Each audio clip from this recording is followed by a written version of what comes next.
My name is Hannah, and I was 27 the night my mother turned my grandmother's legacy into a punchline. We were halfway through dinner when she set her fork down, leaned back like a queen making an announcement, and smirked at me across the table. "Oh, by the way," she said loudly, as if she'd just remembered something trivial. "I sold your daughter's jewelry, the one your grandmother gifted you, and used the money as a down payment on your stepdad's new car." For a second, I thought I'd misheard her. My jaw tightened, but I refused to give her the satisfaction of a reaction. Before I could say a word, my stepdad let out a laugh and clapped his hands together. "Finally making smart decisions," he crowed, like this was some kind of victory for the team.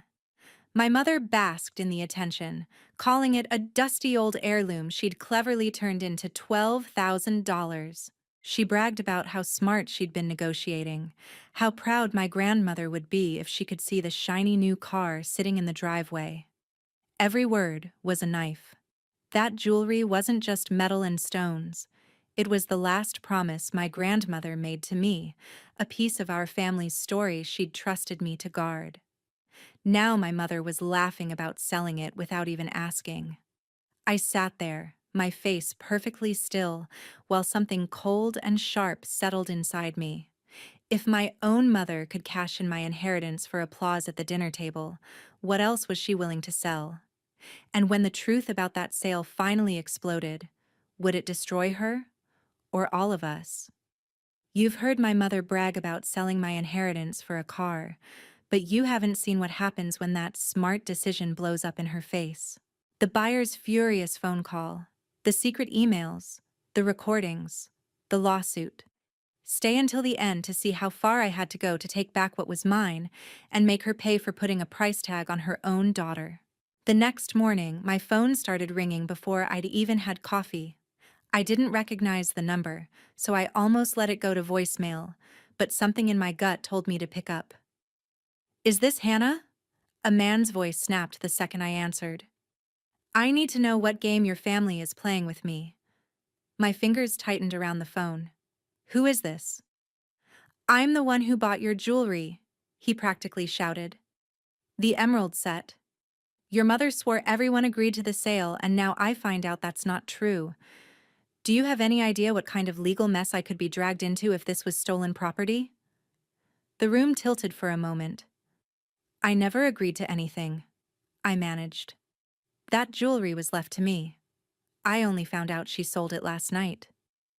There was a beat of stunned silence on his end, then a bitter curse. "Then she lied to me in writing.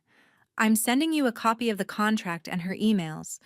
There's a 7-day cancellation window if there was misrepresentation. I'm not going down for her lies." When the documents hit my inbox, my stomach flipped.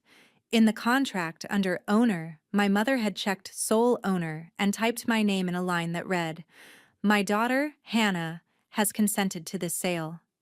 She'd even signed in a sloppy version of my handwriting. And there it was, in the fine print. The buyer could cancel within 7 days if the seller misrepresented ownership. We were on day 2. A slow, icy focus settled over me. She hadn't made some impulsive, heat-of-the-moment mistake at dinner. The email chain went back 3 months. I knew her passwords. Same pet name, same numbers. Always. I logged into her account, my hands steady, not shaking.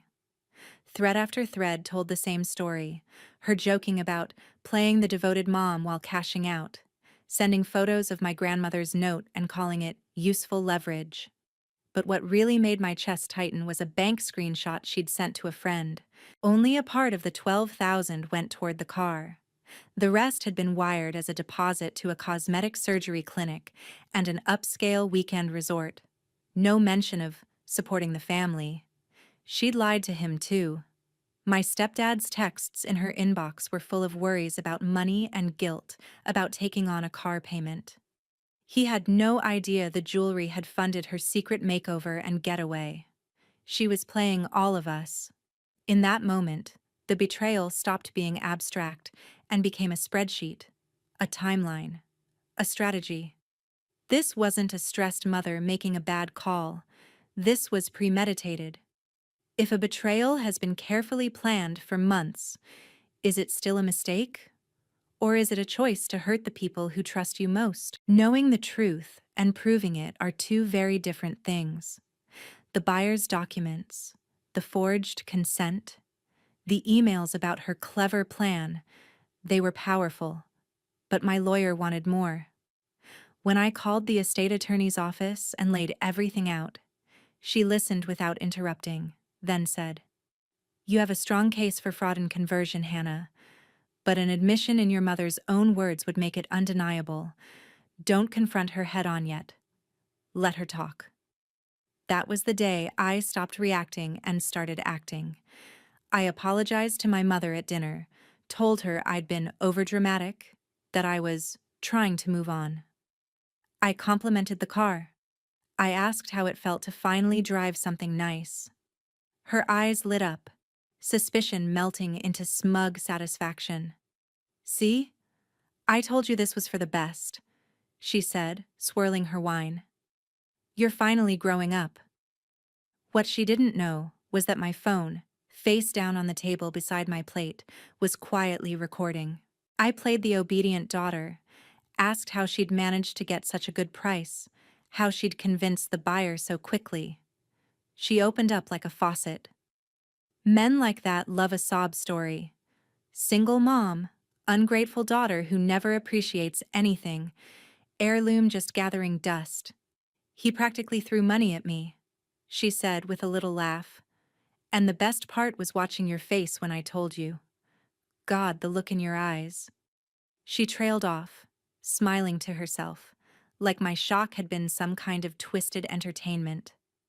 Later that week, I heard her in the kitchen with her closest friend, so I hit record again from the hallway. "You actually forged her name?" her friend whispered. My mother scoffed. "Please. She never does anything with that stuff anyway.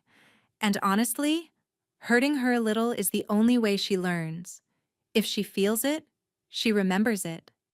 My breath stuck in my throat as she continued, voice low but venomous. "My daughter thinks sentimentality is a personality. I'll shatter that fantasy for $12,000 any day. She can cry about legacy while I fix my face and take a weekend where nobody is complaining." Listening to that sentence felt worse than hearing about the sale itself. It wasn't desperation. It wasn't survival. It was enjoyment. I sent both recordings to my lawyer along with the emails and the contract. The reply was almost immediate. "This is exactly what we needed." I stared at my phone, hearing my mother's voice echo in my head, bragging about how good it felt to hurt me. When you secretly record your own mother just to keep her from rewriting reality, are you still her child? Or have you finally become her enemy? The next decision I made felt like stepping off a cliff. I chose to show everything to my stepdad. I waited until he came home from work alone, without the sound of her heels behind him. He tossed his keys into the bowl, already talking about a client, until he saw my face and stopped. "We need to talk about the car," I said quietly. He frowned. "If this is about last week, your mom already—" "It's not about last week," I cut in. "It's about how she paid for it." I pulled up the emails, the forged line about my consent, the bank screenshot with the transfer to the surgery clinic and resort. Then I played him the recording from dinner, where she treated my inheritance like a joke, and the one from the kitchen, where she admitted forging my name and said hurting me was the only way I learned. I watched his expression slowly crumble from confusion to disbelief, to something like nausea. She told me it was hers," he said hoarsely. "She said her mother gave it to her, that you didn't care about it. I thought it was between you two." "She lied to both of us," I said. "You laughed at dinner because you trusted her. I sat there in silence because I realized I couldn't." He sat down heavily, rubbing his face. "And the surgery? The hotel?" "Her idea of supporting the family, apparently." For the first time since he'd entered our lives, he looked less like my mother's teammate, and more like someone who had also been played. "Send all of this to me," he finally said. "If she dragged me into this mess, I deserve to know exactly how deep it goes." Sending him the files felt like choosing a side, and realizing he might actually be on mine. The second alliance came from a place I never expected. My grandmother. My mother's own mother. I'd always been told she was too sick to visit, that family drama had made things complicated. But in the leather notebook my grandmother left with the jewelry, there was an address and a phone number. One afternoon, I drove out to the small house written in her handwriting, heart thudding as I walked up the path. The woman who opened the door was older, frailer, but her eyes were sharp and familiar. "You're Hannah," she said softly, before I could even introduce myself. Inside, over cups of tea that neither of us really drank, I told her everything. The sale, the forged consent, the buyer's call, the recordings. When I played my mother's voice bragging about shattering my fantasy and using my pain as a lesson, my grandmother's hand started to shake. "She hasn't changed," she whispered. "When she was younger, she stole her sister's college fund and blamed it on a paperwork error. She pawned my wedding ring once and told everyone it was lost in a move. We covered for her because we thought she'd grow out of it." Tears welled in her eyes, not just for me, but for an old, unhealed wound. "I left those emeralds for you because I wanted one thing in this family that she couldn't twist, and she did it anyway." I felt something loosen in my chest at those words. It wasn't just about money or stones. It was about generations of people quietly patching over the damage one person caused. "I'm not covering for her," I said. "Not this time." My grandmother nodded slowly, resolve hardening in her features. "Then I won't either. If you're taking this public, I'll stand beside you. She won't hide behind my silence anymore." That night, my lawyer suggested a plan. A family gathering, framed as a memorial dinner for my grandmother's late husband, where the truth would be laid out in front of witnesses. Emails, recordings, the buyer's statement, and my grandmother herself. If the people who'd always believed my mother's version finally saw what she was capable of, there'd be no going back. When the people you always assumed would defend your mother quietly move their chairs to your side, what does family even mean anymore? Blood, or the ones who refuse to let you stand alone? We framed it as a simple family dinner to honor my grandfather's birthday. My mother loved anything that made her the center of a room, so she agreed instantly, already planning the menu and commenting on how nice it would be to have everyone together. She had no idea. The dining room filled up with relatives I hadn't seen in years. An aunt who always took my mother's side, cousins who believed every story she told, and of course my stepdad, hovering quietly near the wall, eyes giving nothing away. My grandmother arrived last. When my mother saw her at the door, she froze for a second, then forced a bright smile. "Mom, what a surprise," she said, but there was a crack in her voice. "Hannah invited me," my grandmother replied calmly. "It's good we're all here." We went through the motions at first. Small talk, clinking glasses, memories about my grandfather. My mother took every opportunity to present herself as the dutiful daughter and loving mom. I let her have the stage because I knew I was about to take it away. After dessert, I stood up and cleared my throat. "There's something I need to talk about," I said. "It's about Grandma's jewelry." The room shifted. My mother's smile tightened. "Hannah, this really isn't the time." "It's exactly the time," my grandmother interrupted, her voice stronger than I'd ever heard it. I placed a printed copy of the sales contract in the center of the table. "This is the contract for the sale of my inheritance," I said. "The one that states my mother is the sole owner and that I consented to the sale." Eyes scanned the page. Someone gasped when they saw my name written in a handwriting that was close to mine, but not quite. I never signed that, I continued. I never agreed. And the buyer called me the next day, furious, because he realized he'd been lied to. Before my mother could launch into her usual spin, I tapped my phone and let the first recording play. Her voice filled the room, bragging about turning a dusty heirloom into $12,000, mocking my reaction, talking about how clever she'd been. Then came the second recording, the one from the kitchen. The words hung like poison in the air. And honestly, hurting her a little is the only way she learns. I'll shatter that fantasy for $12,000 any day. My aunt's hand flew to her mouth.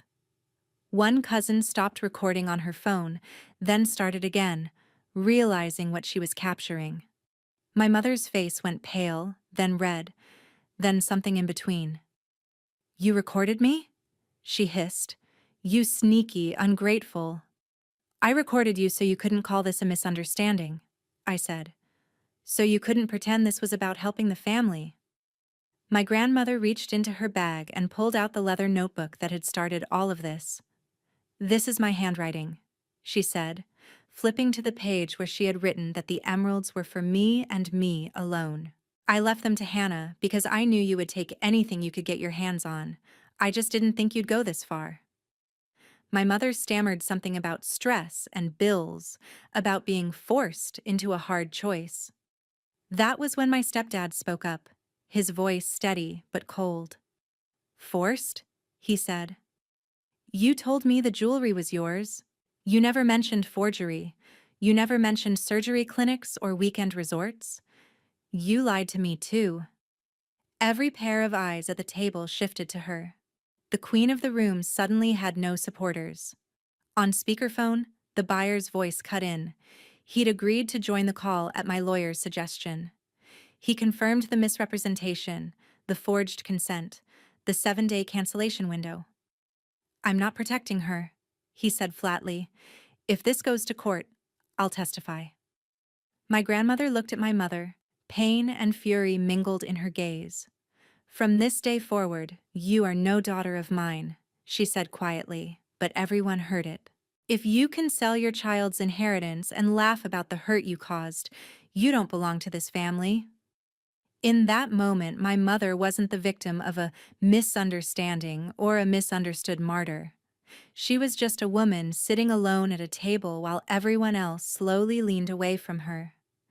Exposing your own mother in front of the entire family, when does it stop being justice and start looking like cruelty? After the gathering, there was no pretending things could be fixed with an apology and a few tears.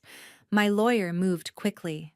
With the recordings, the contract, the buyer's cooperation, and my grandmother's written statement about her intentions, we had more than just a family dispute. We had a clear case of fraud, forgery, and conversion. The first formal demand letter offered a way out. Return the jewelry, compensate me for the damage, and we'd avoid court. My mother refused. She called it blackmail, accused me of trying to ruin her life, and insisted the whole family would come to their senses. They didn't. When the lawsuit was filed, it wasn't just my name on the plaintiff line. The buyer joined in, suing to rescind the sale and recover his money if the jewelry couldn't be returned. The court days blurred together at times, but certain moments burned into my memory.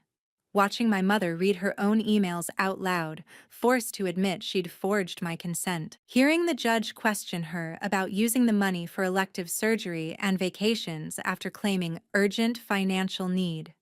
Seeing her attorney flinch when the recordings played, echoing off the courtroom walls instead of our kitchen.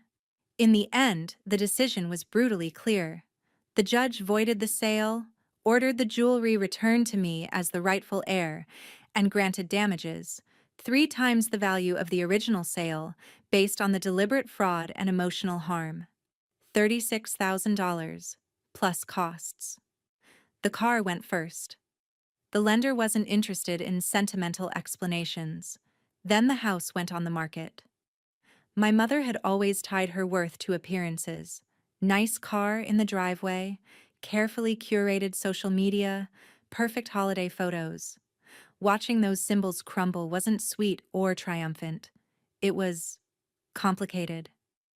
But consequences didn't stop at the legal system. Someone at the family gathering had posted a short clip online, my mother's voice bragging about shattering her daughter's fantasy for $12,000.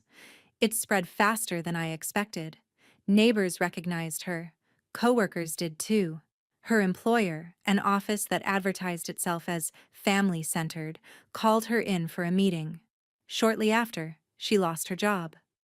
Bad for the company's image, they said. Jake filed for divorce within a month of the judgment.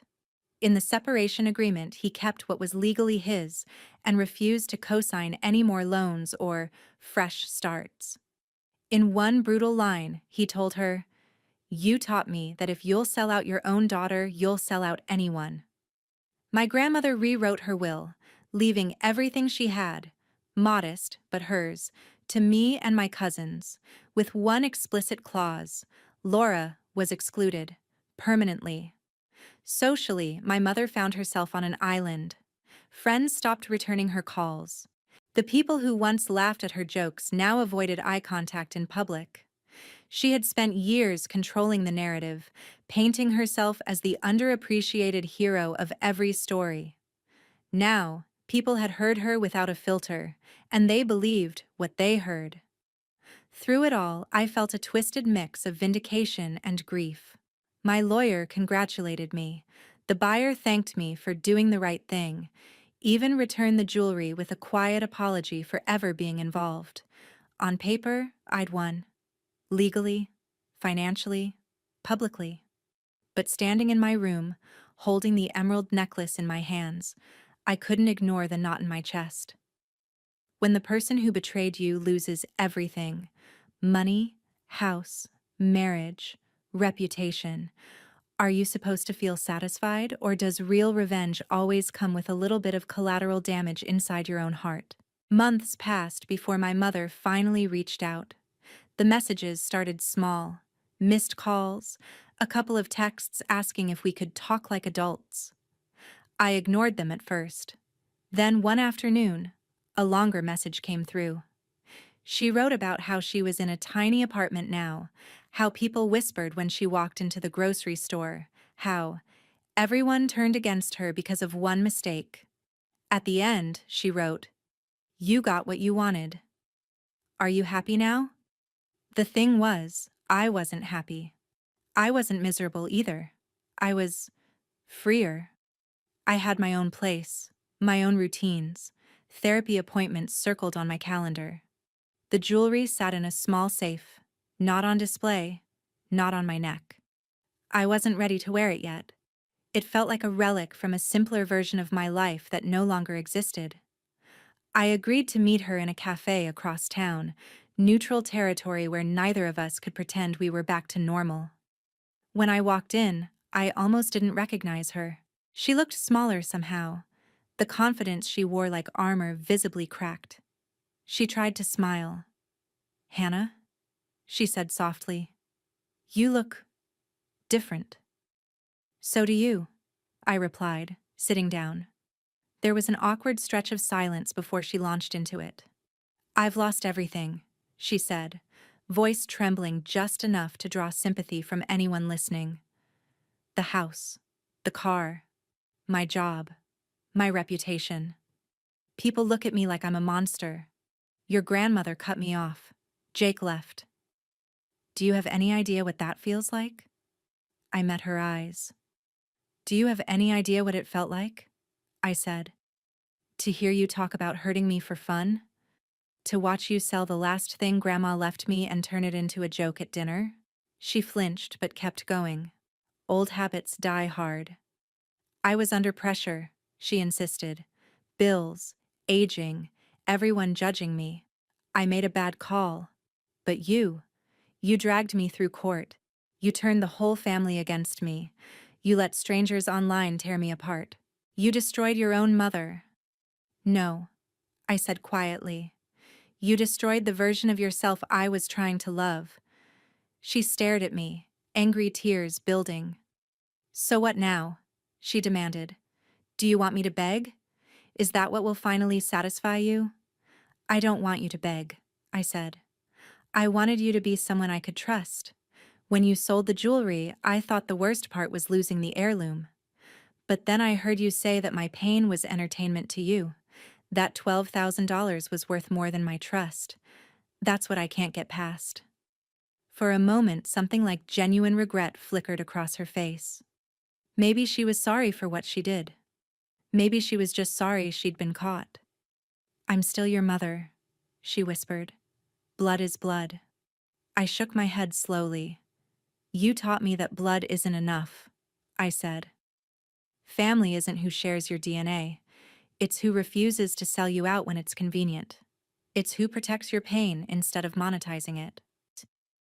She looked away, jaw clenched, a tear finally slipping down her cheek. So that's it? She asked. You're cutting me off forever? I took a breath, feeling the weight of the answer. I'm not promising you forever or never, I said. I'm telling you this. I don't hate you. I'm not going to spend my life trying to hurt you back. But I also don't owe you access to me. Trust isn't a birthright. You spent years burning the bridge and expected me to keep rebuilding it. I'm done being the only one doing the work. We sat there in silence, two people connected by history but separated by choices. After a while, I stood up. Take care of yourself, I said. I hope you learn from this. I really do. But I'm not going to set myself on fire to keep you warm anymore. As I walked out of the cafe, the air felt strange, lighter, but edged with something bittersweet. Later that night, I finally opened the safe, took out the emerald necklace, and fastened it around my neck.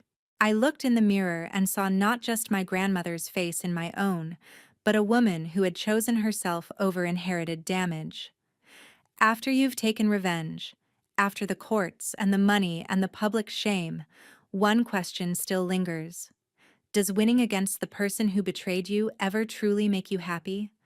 Or does real freedom come from finally accepting that sometimes the only way to protect your heart is to walk away from the people who broke it?